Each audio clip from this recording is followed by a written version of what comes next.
Bonjour, nous allons voir dans cette vidéo comment mettre des leçons sur le planning, les supprimer, les dupliquer ou mettre un élève absent.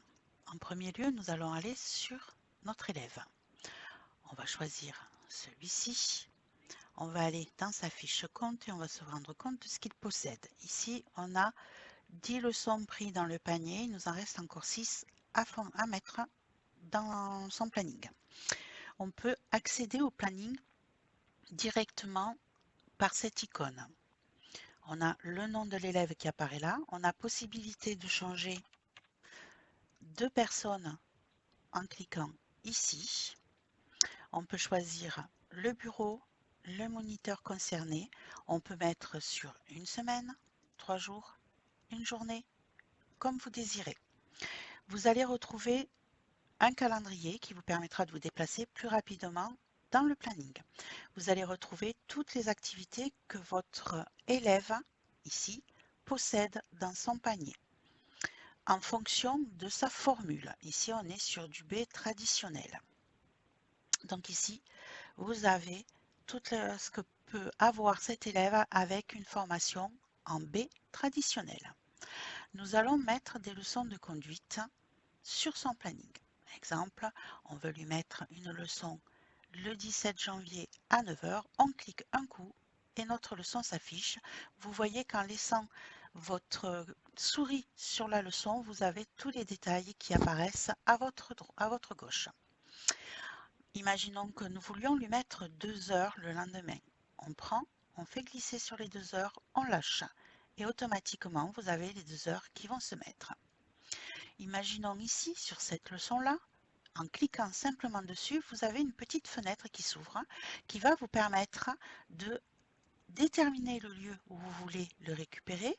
Vous avez possibilité en cliquant sur son nom d'ouvrir encore un petit espace qui va pouvoir vous permettre de lui attribuer un véhicule, de décider de l'endroit où vous irez. Vous avez même la possibilité de mettre un commentaire. Allez le chercher. D'accord? Et ici, vous avez même la possibilité de répéter la leçon. Ici, vous avez dupliquer ou ne pas. La récurrence, on va dire si vous voulez tous les jours ouvrés, toutes les semaines, exemple toutes les semaines, vous allez décider pour combien de temps. On va aller jusqu'à là et on va faire répéter. Si je vais sur la semaine d'après, vous voyez que sa leçon le mercredi 24 à 9 h a bien été dupliquée. Il suffit que je clique dessus et je mets mon petit élève sur la leçon. Ici, vous allez avoir la, la possibilité donc de signifier si votre élève a été absent ou pas. Exemple, il avait pris une leçon le 19 janvier. Il vous prévient un peu tard ou ne vient pas. Vous avez possibilité d'ouvrir votre leçon. Vous avez cette fenêtre qui s'ouvre. Sur cette fenêtre, vous avez la possibilité d'ajouter un élève, de changer la date, les heures, le moniteur, le lieu. Ici, nous avons la leçon qui est valide avec écrit présent. Je veux signifier son absence.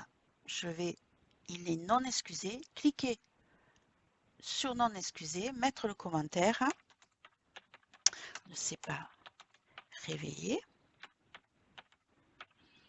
et j'enregistre. Une fois que je suis OK, vous voyez aussi que de cette fenêtre, vous pouvez rechercher les disponibilités de cet élève, créer un document, enregistrer sa session, la supprimer carrément. Ici, j'enregistre. Vous voyez qu'automatiquement, la leçon se met en grisé avec un petit sens interdit avec absent non excusé. Je peux retourner sur la fiche élève via cette petite icône et me rendre compte, une fois que j'aurai enregistré et actualisé, que si je déplie ces leçons, il est bien écrit le 19 janvier, absent non excusé et le commentaire. Vous pouvez retrouver aussi cette absence dans la synthèse, ici. Hop, retournons sur le planning. imaginons que je veuille déplacer ces 2 heures, que je veuille les mettre le samedi. Je vais cliquer dessus, je vais la prendre et je vais tout simplement le déplacer où j'ai envie. Une fois déplacé, je lâche et on me demande ce que je veux faire. Est-ce que je veux déplacer, dupliquer ou annuler la leçon? Je veux la déplacer. Et ma leçon a été déplacée. Ici, on me dit qu'il me reste encore 1 heure pour cet élève. Imaginons que je le remette l'après-midi puisqu'il veut rattraper ses heures. Ici, j'ai mangé toutes mes heures. Donc, imaginons que je veuille lui rajouter des heures. Les leçons B, par défaut, sont paramétrées de manière à ce que vous puissiez en rajouter autant que vous voulez dans son panier, parce qu'elles sont paramétrées de manière à ce que vous n'ayez pas besoin de les rajouter dans son panier, elles se mettent automatiquement. Vous pouvez, dans les paramètres, de refuser cette option. Ici, j'ai rajouté des leçons et vous voyez que son tarif a augmenté. Maintenant, imaginons que je veuille lui mettre d'autres prestations. Il avait des leçons de simulateur que je n'avais pas mis. Vous voyez ici qu'il est à 0. Si je clique dessus et que je veux lui mettre sa leçon de simulateur, j'ai une petite fenêtre qui s'ouvre qui me dit qu'il n'a pas cette prestation dans son panier, qu'il ne possède pas les produits suffisants. Il suffit que j'aille ajouter produit. Je sélectionne ce que je veux, en l'occurrence peut-être 5 heures de leçon en boîte simulateur, excusez-moi, en manière simulateur, et je vais pouvoir maintenant, vous voyez qu'elles apparaissent 5, je vais pouvoir les rajouter comme je veux sur le planning. Voilà ce que vous pouvez faire avec vos leçons sur le planning. N'oubliez pas que vous pouvez retrouver dans notre wiki toutes nos autres vidéos qui concernent les paramétrages. Je vous retrouve bientôt pour une autre vidéo. Au revoir.